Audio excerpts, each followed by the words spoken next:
Having thoughts of your own means straying from the flock, but the ache for reason is at constant odds with our desire for companionship.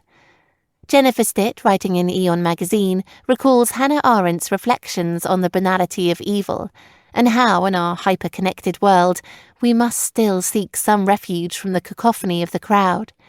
Read by me, Penny Andrews, for Curio.io. In 1840, Edgar Allan Poe described the mad energy of an aging man who roved the streets of London from dusk till dawn. His excruciating despair could be temporarily relieved only by immersing himself in a tumultuous throng of city dwellers. He refuses to be alone, Poe wrote. He is the type and the genius of deep crime. He is the man of the crowd. Like many poets and philosophers through the ages, Poe stressed the significance of solitude. It was such a great misfortune, he thought, to lose the capacity to be alone with oneself, to get caught up in the crowd, to surrender one's singularity to mind-numbing conformity. 2 decades later, the idea of solitude captured Ralph Waldo Emerson's imagination in a slightly different way. Quoting Pythagoras, he wrote, "In the morning, solitude. Then nature may speak to the imagination as she does never in company."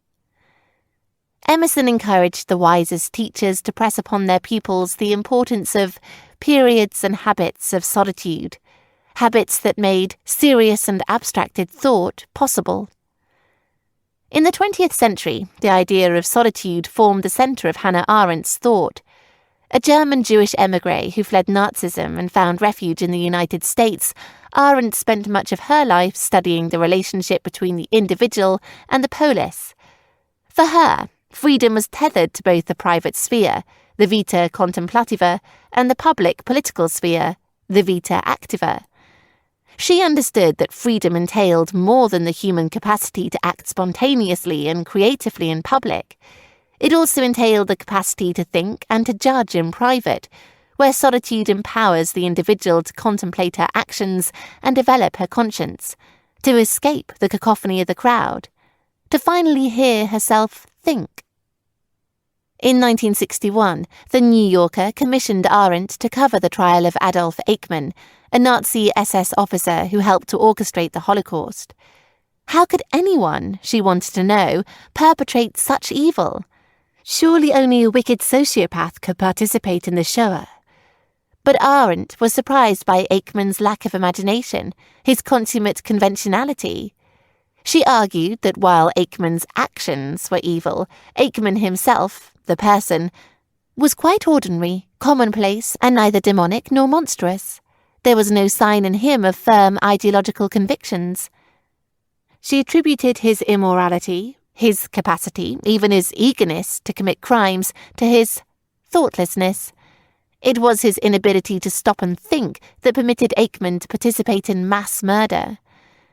Just as Poe suspected that something sinister lurked deep within the man of the crowd, Arendt recognized that a person who does not know that silent intercourse in which we examine what we say and what we do will not mind contradicting himself, and this means he will never be either able or willing to account for what he says or does, nor will he mind committing any crime, since he can count on its being forgotten the next moment. Eichmann had shunned Socratic self-reflection. He had failed to return home to himself, to a state of solitude. He had discarded the vita contemplativa, and thus he had failed to embark upon the essential question and answering process that would have allowed him to examine the meaning of things, to distinguish between fact and fiction, truth and falsehood, good and evil. "It is better to suffer wrong than to do wrong," Arendt wrote, "because you can remain the friend of the sufferer. Who would want to be the friend of and have to live together with a murderer, not even another murderer?" It is not that unthinking men are monsters, that the sad sleepwalkers of the world would sooner commit murder than face themselves in solitude. What Eichmann showed Arendt was that society could function freely and democratically only if it were made up of individuals engaged in the thinking activity, an activity that required solitude. Arendt believed that living together with others begins with living together with oneself. But what if, we might ask, we become lonely in our solitude? Isn't there some danger that we will become isolated individuals, cut off from the pleasures of friendship? Philosophers have long made a careful and important distinction between solitude and loneliness. In the Republic, Plato proffered a parable in which Socrates celebrates the solitary philosopher. In the allegory of the cave, the philosopher escapes from the darkness of an underground den and from the company of other humans into the sunlight of contemplative thought. Alone but not lonely, the philosopher becomes attuned to her inner self and the world. In solitude, the soundless dialogue which the soul holds with herself finally becomes audible. Echoing Plato, Arendt observed, "Thinking, existentially speaking, is a solitary but not a lonely business. Solitude is that human situation in which I keep myself company. Loneliness comes about when I am one and without company, but desire it and cannot find it." In solitude, Arendt never longed for companionship or craved camaraderie because she was never truly alone. Her inner self was a friend with whom she could carry on a conversation, that silent voice who posed the vital Socratic question, "What do you mean when you say?"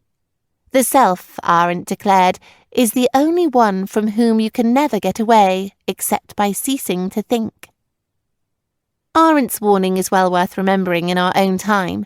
In our hyper-connected world, a world in which we can communicate constantly and instantly over the internet, we rarely remember to carve out spaces for solitary contemplation.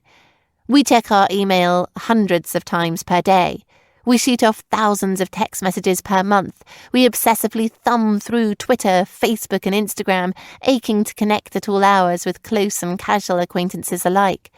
We search for friends of friends, ex-lovers, people we barely know, people we have no business knowing. We crave constant companionship. But Arendt reminds us, if we lose our capacity for solitude, our ability to be alone with ourselves, then we lose our very ability to think. We risk getting caught up in the crowd. We risk being swept away, as she put it, by what everybody else does and believes in. No longer able in the cage of thoughtless conformity to distinguish right from wrong, beautiful from ugly. Solitude is not only a state of mind essential to the development of an individual's consciousness and conscience, but also a practice that prepares one for participation in social and political life. Before we can keep company with others, we must learn to keep company with ourselves. That was Before You Can Be With Others, First Learn to Be Alone, by Jennifer Stitt, writing in Aeon magazine on the 11th of July 2017, read by Penny Andrews for Curio.io.